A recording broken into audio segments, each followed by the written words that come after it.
בוקר טוב לכולם.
אבל גלי שרה שרה גלי טלי שרה שרה טלי ופתאום מהיום הולכים הם ואומרים שלום הולכים הם ושרים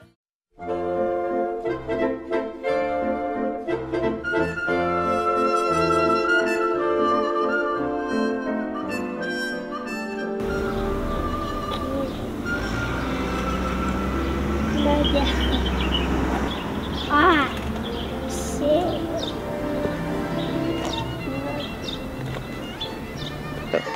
של להיות חכמים בשביל להשיג ידע לחיים הבאים ולדעת יותר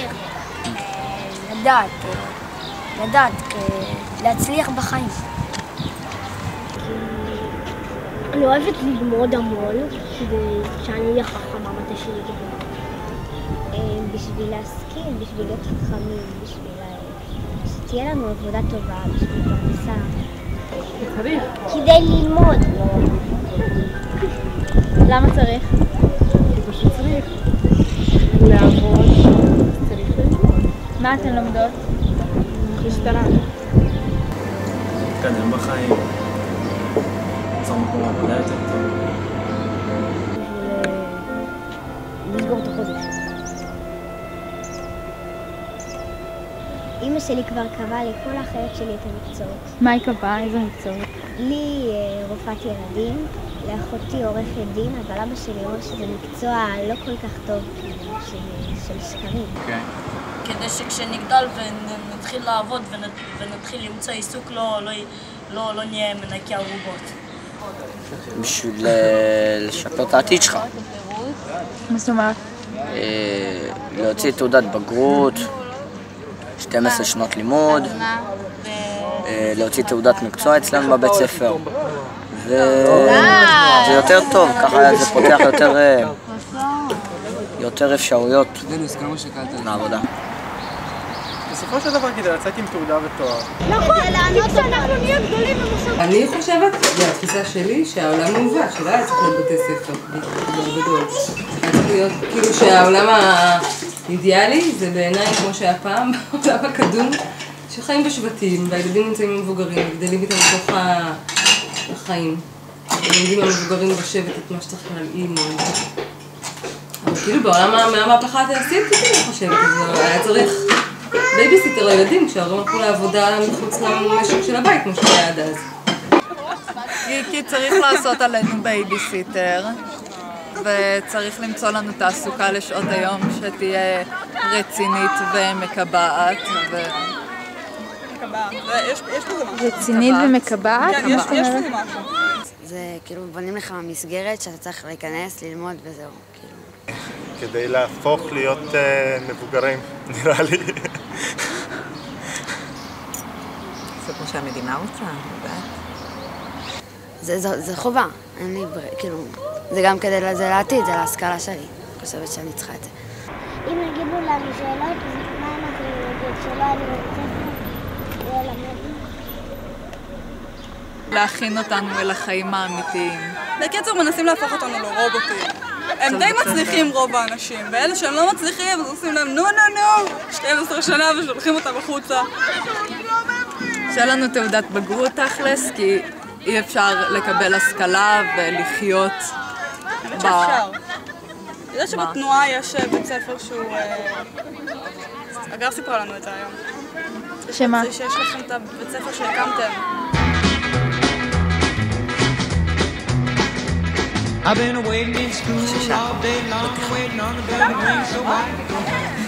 המחששה.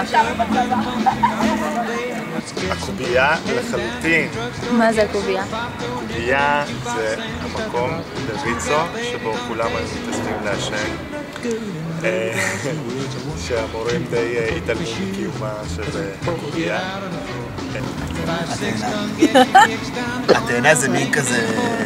הבית ספר שלנו, הר וגיא, אז יש בתוכו באמצע בית ספר נחל. הנחל הוא מרכז חברתי מאוד, כאילו מקום להתכנסות חברתית מאוד רצינית, ויש שם את התאנה, שזה מחוץ לשערים של בית ספר, וזה איזשהו קטע של הנחל, שיש עליו כזה עלי תאנה מכסים את כולו. ואז זו הזדמנות מלא דברים שלא רואים. קיצור, זה המחששה. אני אוהבת את הדשא הסינתטי כי אני עושה עליו גלגלונים בעמידות ידיים. אני אוהבת גם את המגרש של הספורט.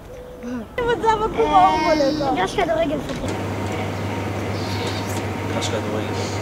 לא, אני אוהב להיות בכדור ולשחק במגרש. מה זה בכדור? כאילו, אני מביא כדור לבית ספר ובהפסקות אני אשחק כדורגל. אני שנאתי את היסודי, ממש.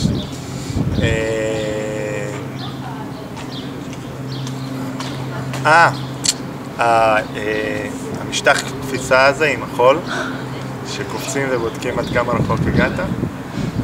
אז... המוזיקה פשוט, כאילו, יש בו כלי נגינה, כאילו אפשר לנגן, זה סיפור נהדר לעומת שעה אחת היום בבית ספר. נראה לי, נשמע כזה חנוני, אבל אני אוהבת ספרייה. זה שיפצו, זה נראה יפה קשה ונחמד, ספרייה, אני אוהבת. את הסדנה. איזה סדנה? יש לנו בבית ספר מין מגמות מיוחדות, אז אני במגמת מכונאי וחשמלאי רכב. מסגרות, מכונאות, חשמלאות רכב, חשמלאות בניין, כל המקצועות החופשיים האלה שלאט לאט פשוט נעלמים. למה זה חשוב? זה חשוב, אפילו אני נתקל בזה, די, שמי, אני נתקל בזה, אנשים יש להם תואר ביד, אבל הם לא יודעים להחליף מנורה בבית, נורה בבית לא יודעים להחליף, יש להם ידיים שמאליות וזה עצוב מאוד. יש לנו מדים, סרבל ונעלי פדחת, שזה עם הפלדה, ומפרקים מנועים. שנה הבאה בכיתה י' אנחנו מתחילים לעבוד עם חשמל, מה עובד באוטו, מה מחובר למה, וזהו, זה כאילו מה שאנחנו עושים, מתעסקים באוטו עצמו. סדנת פיסול. זה למה? יש שם אווירה נורא נחמדה של עבודה. בית כנסת! למה בית כנסת? זה כיף, משתוללים! חצר אחורית. למה אתה אוהב את החצר האחורית? שקט שם. תקשיב, בגלל שזה פנימיה אז אני אגיד החדר שלי. זה הקטע הביתי כזה, שזה החדר, שזה שלי, זה הפינה שלי, לא בכיתה איפה שכולם, לא במסדרונות, שזה החלק שלי. אני אוהב את הכיתה. ולמה? כולם נמצאים שם, כל החברים שלי שם נמצאים, ויש עם מי לדבר. את הכיתה שלי. למה? בגלל שאני תמיד שמה. אני כל יום כאילו הולך לשם, זה נהנה, זה צחוקים שם. אצלי גם אותו דבר בכיתה. אבל זה המקום הכי סבבה, לא אהבתי לו את המחששה, לא את העולם ספורט, לא זה, לא, את הכיתה המקום הכי בטוח, אני חושבת. היום כבר לא כל כך, כן. אז, בתקופה שלנו, היום זה כבר לא כזה בטוח. כל החברים שלי שם, אף אחד לא הולך כל כך לצאת. אתה לא מכיר גם כל כך, רק התחלת בבית ספר. אתה בכיתה ז'? אני רוצה במקום הבלטות של הכיתה, אז שיהיה דשא סינתטי. תוכלי לעשות גלגלון בכיתה? רעיון טוב.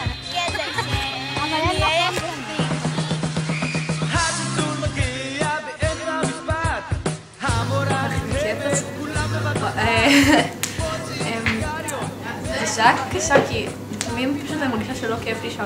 לא יודעת, כאילו, לא כיף לי שם. מה הכי כיף לעשות בבית ספר?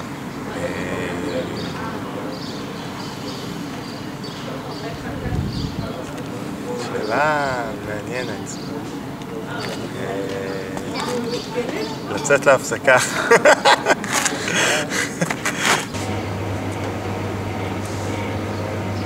הפסקות? להיות עם החברים, זה עושה את האווירה בעצם של הלימודים, אני חושבת. אם לא היו את החברים, אז אני חושבת שלא הייתי מסתדרת. הם גם נותנים סוג של מוטיבציה ללמוד, וזה מאוד עוזר לי. אני חושבת שחוץ מהמפגש החברתי, אין שם משהו יותר מדי כיפי. כל עוד אתה לא לומד באמת מה שמעניין אותך, זה לא... ברור שהחברים וחברות, ואני לומד בפנימיה, שזה בכלל כאילו יותר השוטר פחות לימודים, וכאילו מצאתם את מי לשאול. תעריכו את שיעורי האומנות. למה? כי יש הרבה ילדים שמתחברים לאומנות. בשיעור אתה רק יושב ומקשיב למורה, אבל כאילו אם אתה, כאילו פה אתה עושה מה שאתה עושה מה שאתה לא רק יושב וכותב פעמים. זה כיף, כי עושים שם דברים יפים.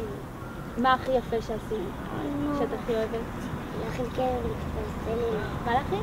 כלב לפלסטלינה. כן, ציור עם הנקודות אני הכי אוהבת. למה?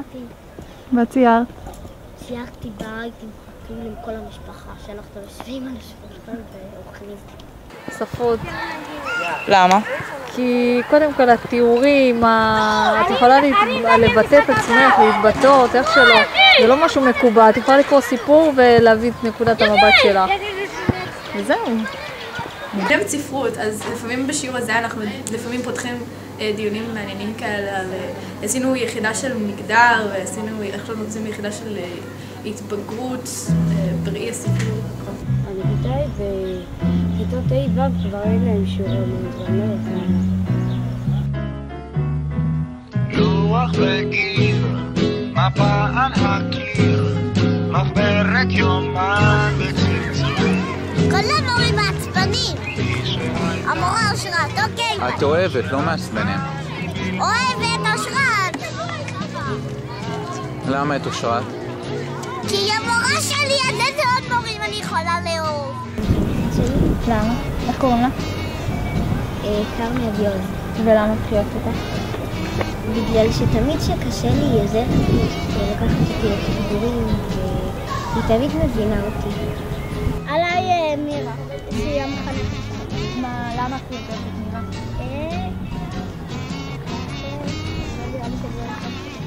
אני יותר רגילה אליה. מחנכת שלנו. למה? היא חמודה. היא עושה הכל. מה זאת אומרת עושה? נגיד, יש לי איזושהי בעיה, והיא עוזרת לפתור אותה. נגיד, באיזה בעיה היא עזרה לך לפתור בזמן האחרון כשלחשו? עם משרד הפנים, אז היא עזרה לי. גם המחנכת שלי, כי תמיד, נגיד, אני לא מבינה משהו, וכאילו, אני לא מהבנות הכי חכמות בכיתה, אז כאילו, המורה שלי מציעה קבוצה של בנות חכמות מהכיתה, וכאילו, אז היא אומרת להם, אתם יודעות שיודעה, כאילו, היא מחזקת אותי, היא אומרת לי שאני חכמה וכל זה, שאני יכולה להצליח אם אני רוצה וכל זה. המורה למתמטיקה זאת המורה למתמטיקה הכי טובה שהייתה לי אי פעם, הראשונה שאמרה לי שאני אשכרה יכולה להצליח, בגללה עליתי בציונים. אני לא יכולה להגיד לך מורה ספציפית, אבל היו מורים שהם מעבר למורים, לא רק לבוא, להעביר את הידע וללכת. היה חשוב להם, את יודעת, להשריש בנו ערכים, מוסריות, להיות בן אדם קודם כל, לפני הכל. נראה אחרת קדמה לתורה, איך שלא אומרים את זה. בגלל זה אהבתי אותם. תכלס, לבוא, לשפוך את החומר, לכתוב כמו רובוט וללכת הביתה, זה לא בעיה. אבל יש דברים שהם מעבר לזה. לא יודע, כי מתנהגת לה יפה. לא יודע, כי היא לא כמו כל המורה. מה שונה בה? היא לא, נגיד, אם אתה עושה טעות, היא לא ישר צועקת. היא מדברת איתך. ואם אנחנו מתנהגים רע, אז היא לא בדיוק כועסת, אבל היא כועסת, אבל היא לא צועקת. כל הזמן שהיא רואה שעצוב לנו, היא מחבקת אותנו ומנשקת אותנו. והיא תמיד מגנה ושומרת. היא כמו אימא כזאת קצת. והיא תמיד בשבילנו, היא כמו אימא בשבילנו, תמיד היא באה ועוזרת, תמיד שואלת מה שלומכם והכל, תמיד היא מתקשרת, אנחנו מדברים איתה בטלפון, היא הזמינה אותנו אליה הביתה לפני הבגרות שהייתה לנו, ואנחנו הכי כאילו מחברים אליה בעולם. במה היא עוזרת? בכל, נגיד סיפרתי לה פעם אחת סיפור אישי שקרה לי, אמרה לי בואי אליי הביתה, נשב ונדבר על זה, הכי עזרה לי בעולם, ואף מורה, כאילו המורים באים, מלמדים, עושים את העבודה שלהם, מקבלים את הכסף והולכים הביתה. היא רואים שהיא אוהבת את זה, אז בגלל זה כאילו רואים עליה שהיא אוהבת את זה.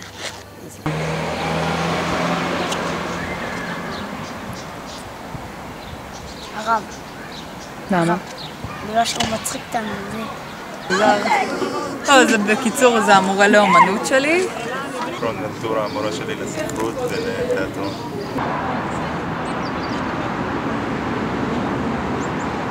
מאוד אהבתי את הרכז מגמת מוזיקה שלנו, כי פשוט לא...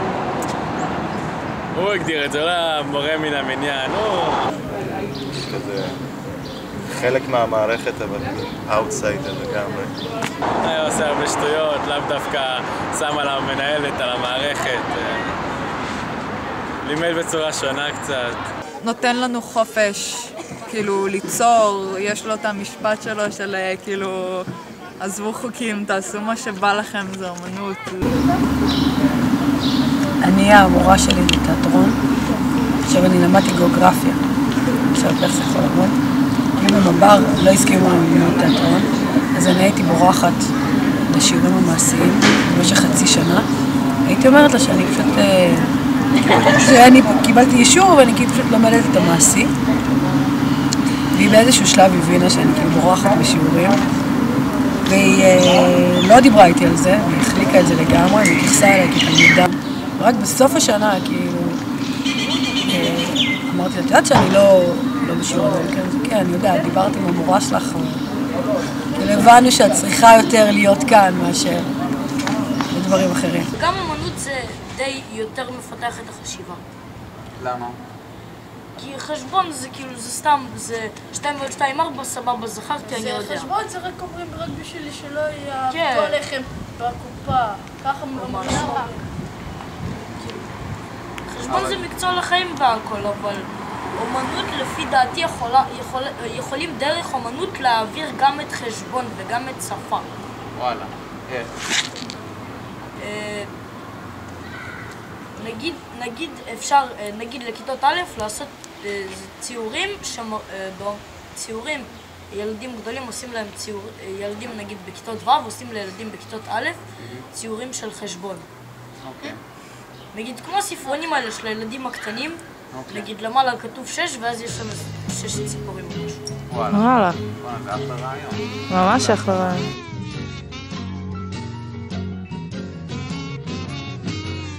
יש לי הצעה שצריך לחשוב כמו הילד, כי הרי ילדים באים ללמוד בבית ספר, ונגיד אי אפשר שיהיו שם משחקים של מבוגרים, צריך לחשוב כמו ילד בשביל להבין מה הילדים אוהבים. תתייחס לכולם בגובה העיניים.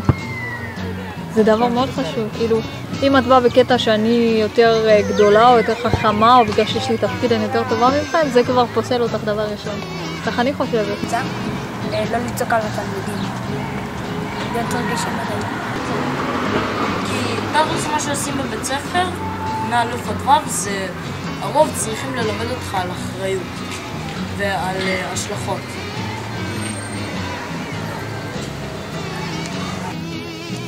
שאם בבית ספר היה, נגיד, הייתה אצלנו לפחות מגמה שקשורה לאומנות, אז אני חושבת שהיה יותר כיף ללמוד. למה? כי זה משפר הרבה דברים. כאילו לא צריך לעשות רק את המסגרת הזאת שמתעסקים רק בזה. או אפילו לא מגמה, אם היו עושים לנו, נגיד, פעם בשבוע, נגיד, מוסיפים לנו איזה שיעור כזה. אז זה היה ממש יכול להיות נחמד. כאילו, להפוך את האווירה של הלימודים לפחות כזה מסגרת הולכים לומדים, ויותר כיף כזה, אני חושבת.